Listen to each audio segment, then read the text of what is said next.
duhet që të rikthemi edhe këtu në Tiranën politike për të parë se si po shkon vijimësia e zhvillimeve politike gjatë kësaj vere të vitit 2025, konkretisht sa i takon Partisë Demokratike, por dhe drejtësisë dhe hetimeve së bashku me arrestimet e reja të nxehta gjatë verës. Për të folur pikërisht për aktualitetin politik në Shqipëri, unë kam kënaqësinë të kem lidhje të drejtë për drejtë avokat Besart Logun. Besart, shumë faleminderit që jemi së bashku.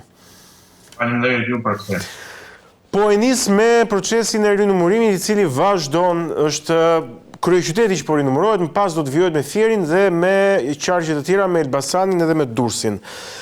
Kreu i Partisë Demokratike Sali Berisha nuk u duk fort entuziast, paktën kjo ishte emocioni që u përcoll nga deklarata e tij, në të cilën ai, si të thuash, ja la përgjegjësinë e rinumërimit kandidatëve, pra e quajti rinumërimin si një vullnet të kandidatëve dhe jo të Partisë Demokratike, po themi. Çfarë a është një përpjekje, a e shef këtë si një përpjekje për të sabotuar diçka nga brenda Partisë Demokratike, si e lexon? Jo, praktikisht unë personalisht si Besart që në ditën e parë të filloi të artikulohet çështja e rinumërimit apo fokusimi tek votat individuale, personalisht si në rrjetet e ngushta, por dhe publikisht në media e kam thënë që rinumërimi i votave preferenciale nuk është agjendë e Partisë. Ajo i mbivendoset agjendës së Partisë Demokratike. Partia Demokratike po denoncon çdo ditë farsën zgjedhore. Fokusi duhet të jetë, për mendimin tim, jo vetëm i Partisë Demokratike, por mbar opinioni, si ai publik vendas, ashtu dhe ai ndërkombëtar i huaj, duhet të njihet me farsën zgjedhore. Farsa zgjedhore është le të themi, një nocion politik, që po përdoret gjërësisht tashmë. Po në farsën zgjedhore përfshihet bandat, krimi organizuar, presioni që është bërë qytetarëve, parat që kanë hedhur nga aktiviteti kriminal, përdorimi i administratës, trysnia ndaj administratës, përdorimi i fondeve publike, pra çdo lloj mënyre që ka tjetërsuar vullnetin e qytetarëve dhe ka prodhuar një rezultat të atill, bën pjesë tek farsa zgjedhore dhe Partia Demokratike nuk është se ka ngelur vetëm në nivelet e pretendimeve. Partia Demokratike po i fakton tashmë. Çdo ditë zoti Berisha po del dhe po poston video me zë dhe me figurë ku eksponent Partisë Socialiste, qofshin këto komisioner apo zyrtare, persona të tretë të lidhur, qoftë direkt apo indirekt në Partinë Socialiste, po provohet që kanë ndikuar në rezultatin zgjedhor. Kujt i shërben ky rinumërimi? Ç'është? Është prapasken? Luhet diçka nga pas për të shpërqendruar vëmendjen nga denoncimi i farsës, po them? Nuk mendoj që është prapasken, sepse paktën në këto 4 vite konflikt të brendshëm në PD, kuam diçka që nëse ke ndërmend të bësh një lëvizje politike brenda partisë ku aderon, gjëja parë dhe vetme që të duan janë njerëzit. Dhe po të shohësh me gjithë respektin për zotin Ali Mehmeti, zotin Kalaja, zotin Lisandër Hoxha, ka bërë kërkesa për rinumërim, nuk është se ndiqen nga njerëz dhe po bëjnë një lëvizje sabotuese ndaj PD-s etj. Me radhë. Smoj se ishte një sjellje jo e pjekur politikisht, një nxitim, një ego e theksuar për të provuar që unë kam më shumë vote se X-i, sepse në thelb rinumërimi nuk është se provonte mandate politike. Rinumërimi ishte fokusi vetëm brenda votave preferenciale. Që kupton se i vogël është fokusi i rinumërimit ose më saktë i kërkesave që kishin kandidatët në raport me atë çfarë nisi dhe po vazhdon të bëjë Partia Demokratike. Qartë. Për ta vazhduar si diskurs, por duke e zgjeruar paksa, edhe duke e bërë paksa ndërkombëtare, Presidenti Trump, siç e kemi ndjekur gjithë, ka zgjatur dje edhe për një vit tjetër urdhrin ekzekutiv të presidentit Biden që ka shpallur Ballkanin Perëndimor, zonë emergjence për korrupsion, destabilitet dhe minim të demokracisë. Pikërisht urdhri ekzekutiv në bazë të cilit u shpall non grata edhe zoti Berisha. Pyetja ime është kjo. Nëse thuhet në ligjërimin e Partisë Demokratike se administrata Biden-Blinken e kishte personale me zotin Berisha për arsyet që ai i ka thënë. Po kjo zgjatje e këtij vendimi tash si shpjegohet? E ka edhe Trumpi personale me zotin Berisha, si e lexon ti? Unë bëra një analizë, një shkrim, lidhe me këtë ngjarje, sepse pash një histerizëm publik të theksuar, mendimin tim të qëllimshëm, për ta orientuar diskutimin drejt Partisë Demokratike dhe tek emri Sali Berisha. E para, Partia Demokratike nuk ka pretenduar në asnjë moment që me ardhin e administratës së Trump do ndryshojë politika jashtë shtetërorë. Çfarë do të thotë? Partia Demokratike nuk ka pretenduar që Shtetet Bashkuara të Amerikës nuk do japin më vëmendjen e duhur pra të parë sigurisë kombëtare të tyre, pastaj dhe partneriteti në raport me rajonet të caktuar apo me zonet të caktuara. Partia Demokratike ka pretenduar vetëm diçka. Me ardhjen e administratës së re, qasja ndaj non-gratave do të jetë ndryshe nga administrata e demokratëve.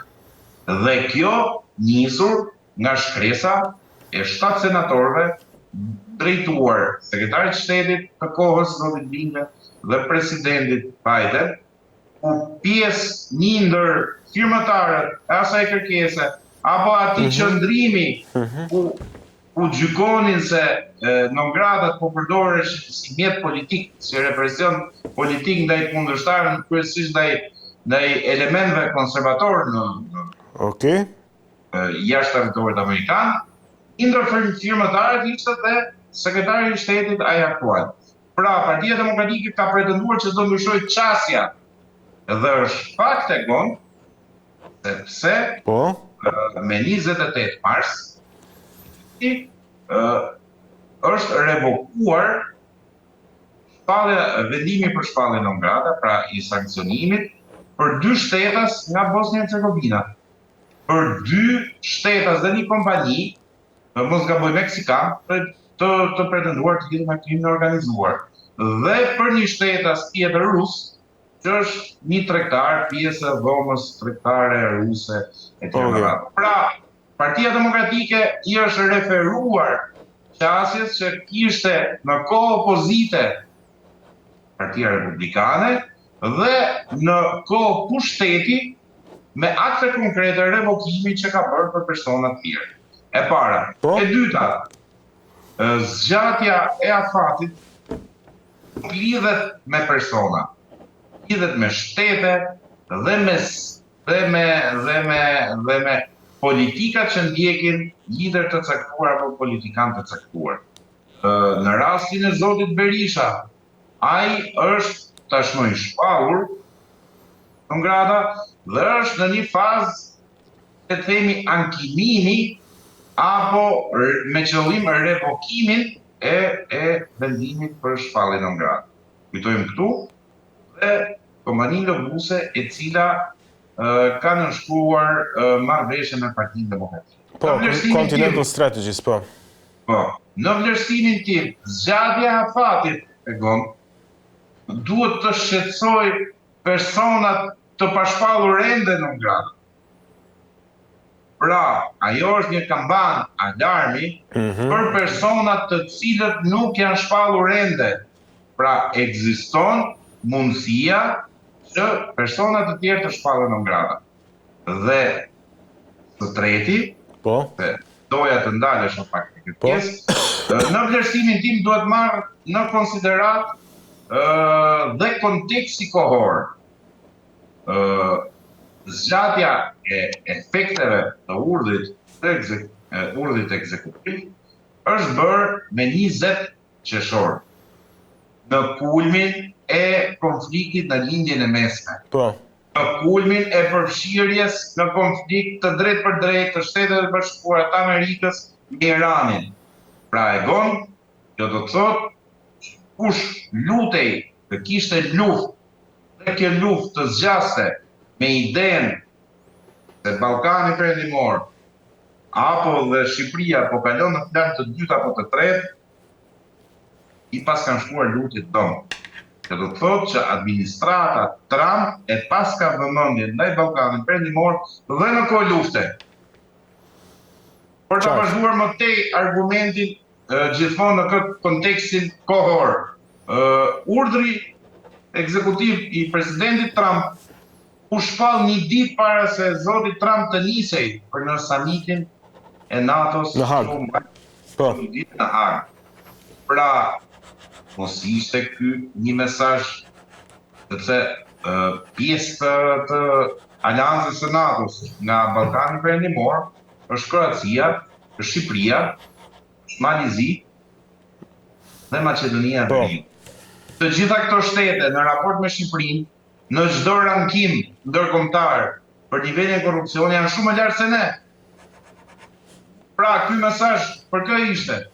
Ne po shohim pak në drejt tani, mos se di, sot është dita fundit, mos gaboj e samitit të NATO-s, deri tani nuk kemi një takim qoftë dhe formal për t'i shtrënguar zuart mes presidentit Trump dhe zotit Rama. Kështu që për ta mbyllur, zgjatja e efekteve të urdhrit ekzekutiv nuk ka të bëjë direkt me zotin Berisha, nuk ka të bëjë me titujt që prodhoi zyra propagandës qeveritare se Trump po ndjek të njëjtën linjë me administratën Biden-Blinken. Është provuar tashmë që vendimet për shpallje non grata kanë qenë të ndikuara dhe kjo administratë aktuale ka rishikuar kushtet dhe kriteret për shpalljen e persona non grata dhe në të tilla kushte çmojnë se ajo ishte një kamban alarmi për Partinë Socialiste dhe jo për Partinë Demokratike, aq më tepër për zotin Berisha. Qartë. Për ta mbyllur me atë që ka lidhje me Partinë Demokratike, edhe një çështje të fundit që ka bërë zhurmë sërish në mediat, do thoje ti, mediat e regjimit, po të besoj që po të perifrazoj sakt, dhe ka të bëj me kadastrën e Vlorës, atje ku Genz Deromema, ish kryetari Djesi, Partisë Demokratike në Vlorë, ish kandidat për deputet dhe ish kandidat për kryetar bashkie në Mosgaboj, është zgjedhur, është emëruar në kryet kadastres së Vlorës. Besart, a e rrëzon kjo, po themi, gjithë kauzën e opozitës për farsën zgjedhore, e më thetë thasha, është Partia Demokratike në një pazar me Partinë Socialiste, dhe këto e kam pyetje shumë të sinqert dhe jam në pozitën, po them, të publikut, sepse kam zero informacion për prapaskenat e kësaj ngjarje dhe dua të dëgjoj se çfarë mendon ti për këtë gjë. Atëherë, Egon, unë t'jemi sinqert kur mora vesh të anën, realisht më erdhi keq, se Genci është shumë zotni, është një aset për Partinë Demokratike dhe do doja të ishte ende pjesë e Partisë Demokratike. Druaj se këtu kemi të bëjmë me patërmbetje, me çështje personale, një ego e theksuar personale, ku mbase nuk e gjeti vetën në listë dhe ndërmori të tilla hapash. Vendimi i zotit Genz Deromema nuk përfaqëson përveç se vullnetin e tij asgjë më shumë. Është një vendimarrje e tij, ka të bëjë fillim e mbarim me personin e tij. Partia Demokratike është distancuar nga kjo vendimarrje. Vetë zoti Berisha e bëri qartë që e gjitha kjo lidhet vetëm me personin Deromema dhe jo me Partinë Demokratike. Nuk ka, Egon, ka diçka tani, edhe Bashës i thonin dikur i shite zgjedhjet se s'dohet bësh kryeminist.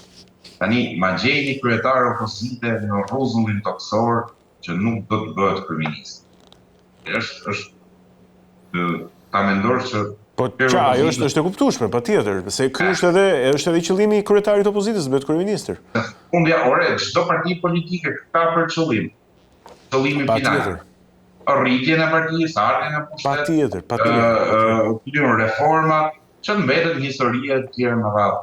Kështu që dhe Partia Demokratike nuk është se është në ato kushte që do shes zgjedhjet, nuk është se është në ato kushte që nuk është Partia Demokratike për më tepër që të bëhet pjesë me Partinë Socialiste dhe të shkojmë në një bashkëqeverisje. Sepse është vetë Partia Demokratike, është forcë qeverisë. Është partia e dytë më e madhe në vend. Dhe në çdo mendje fantazi të shprenuar mund të prodhohen këto ide që po shkojmë drejt një bashkëqeverisje. Mua më duket gjëja e fundit, mos them të mundësi të realizohet një bashkëqeverisje PD-s. Qartë, mirë, nga Partia Demokratike, nga opozita, do të flasim tani pak për mazhorancën, sepse kemi zhvillime nga drejtësia e re, nga prokuroria antikorrupsion. SPAK ka marrë zyrtarisht pandehur ditën e djeshme, gjykata e posaçme, më saktë, Jonaid Myzyrin, kreun e Komisionit të Prokurimit Publik për veprën penale shkelit barazisë pjesëmarrjes së tendera, pas le të themi shumë vite shëtime, gati 5 vite shëtime për një shumë rreth 2 apo gati 3 milion mos gaboj lek në lidhje me rrugën e Repsit, diku andej po themi nga zona e rrugës së Kombit. Tani, pavarësisht teknikaliteteve dhe detajeve, a mendojnë që jemi në prag të shpërthimit të një tjetër skandali edhe më të madh? Atëherë, Egon, se më citove çfarë, po unë kam një nocion. Mediat e pavarura pranë pushtetit. Pra, duhet t'ja u bëjmë qefin me këtë nocionin pavarur, po që janë pranë pushtetit. Me linjen editoriale që ndjekin, dhe ju përgëzoj juve si media që buk teksin kësaj ngjarje, se dje ju mbi vendos vullneti individual i Gens Deromemaj, që u emërua një drejtor lokal, dhe rast në fjalë i zotit Myzyraj u sfumua, ndërkohë që do duhej të merrte shumë më tepër vëmendje, sepse radhë parë kemi të bëjmë me një institucion qendror, kemi të bëjmë me interesin publik, dhe për më tepër vetë objekti veprimtarisë së institucionit të cilin ka drejtuar zoti Myzyraj, ka të bëjë dhe lidhet direkt me një çështje shumë të nxehtë, me tenderat publike. Për të fjalë për agjencinë e prokurimit publik. Është nyja e korrupsionit e kësaj administrate.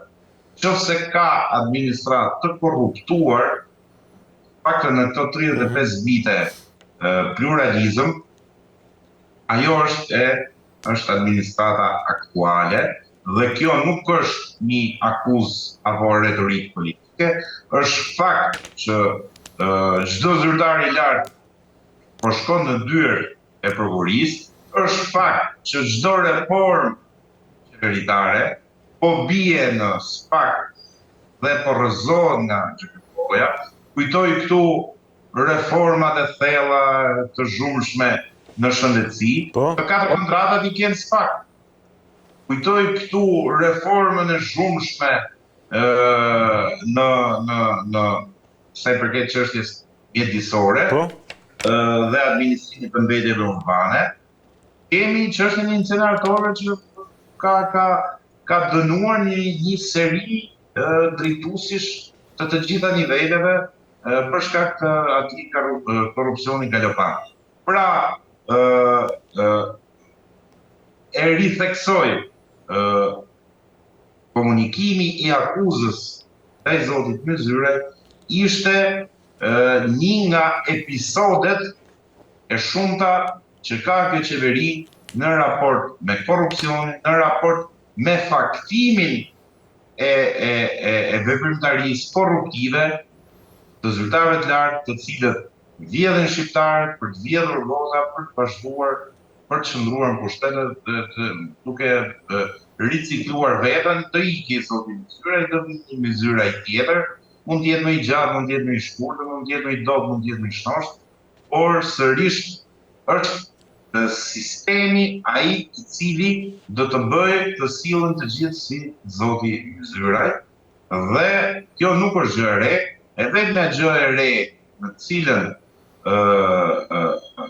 qytetarët do kuptojnë se po vjen një ndryshim, po bëhet diçka, është kur Zoti Rama të thirrë me prokurori dhe ndaj Zotit Rama të nis një procedim penal. Në momentin gjatë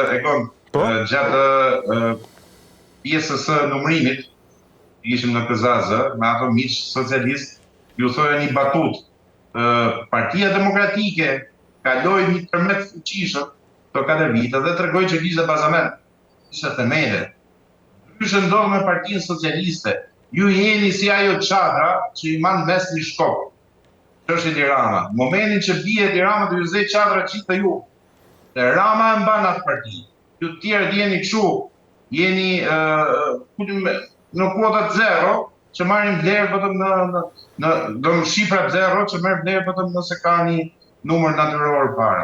Shiko, më duhet të kundërshtoj, jo pse kam ndonjë ndjeshmëri ndaj Partisë Socialiste, por thjesht për faktin që ne e dimë që Partia Socialiste ka një bazë të gjerë elektorale, nuk është kaq kollaj sa thua ti, kam përshtypjen. Dhe ky është fakt, e dimë të gjithë këtë gjë.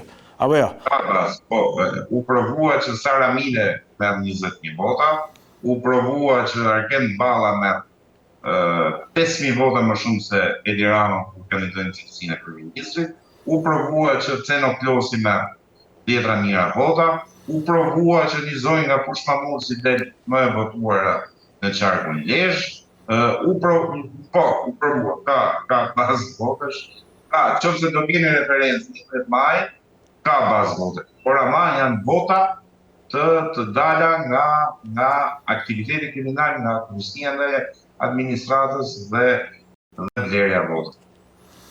Mirë, e me qënë se ti e përmënde Kryeministrin Rama si shkopin që mban çadrën, po të perifrazoj ty, aty duhet kaloj te pyetja e fundit, në fakt, tek samiti i NATO-s që po mbahet dje dhe sot në Hag të Hollandës. Më bëri përshtypje një reagimi yt në Facebook, Besart, ku qesëndisje, po themi kështu, mënyrën se si sekretari i përgjithshëm i NATO-s Mark Rutte shkonte me vrap, e pash edhe unë atë video, dhe takonte kryeministrin Edi Rama. Për te këtij momenti, po themi, qesharaka, po qesëndisës, le ta quajmë si të duam. Çfarë mendon se është projekti i portit të Durrësit? A është një projekt i rëndësishëm ushtarak që e fut vërtet Shqipërinë në hartën strategjike ushtarake të NATO-s? Egon, unë praktikisht atë bëra tragim se jemi sinqert, jemi në kohë luftrash. Pikërisht. Pra, jo kohë lufte, se jemi në kushtet e një lufte botërore, po jemi në kohë luftrash. Luftrat po provojnë që shtetet kanë prodhuar dhe zotrojnë armatim, ose më saktë raketa, që mundet që Shqipëria të jetë pjesë e rrezës së veprimit. Pra, praktikisht, ne jemi të ekspozuar ndaj sulmeve të mundshme. Dhe kur shoh sekretarin e përgjithshëm të NATO-s bën gjeste prej Karaxhozi, realisht filloi ngrehet disa pikpyetje. Ore, jemi ne realisht të mbrojtur duke qenë pjesë e kësaj aleance apo jo? Mos ke më shumë garanci në mbrojtje ushtarake nëse hyn në partneritet të drejtë për drejtë me... Po mirë, ai gjest ishte gjest miqësor, pse domethënë duhet ta etiketojmë si Karaxhoz sekretarin e NATO-s. E kam gjithmonë. Sepse jemi në kohë luftrash e kon.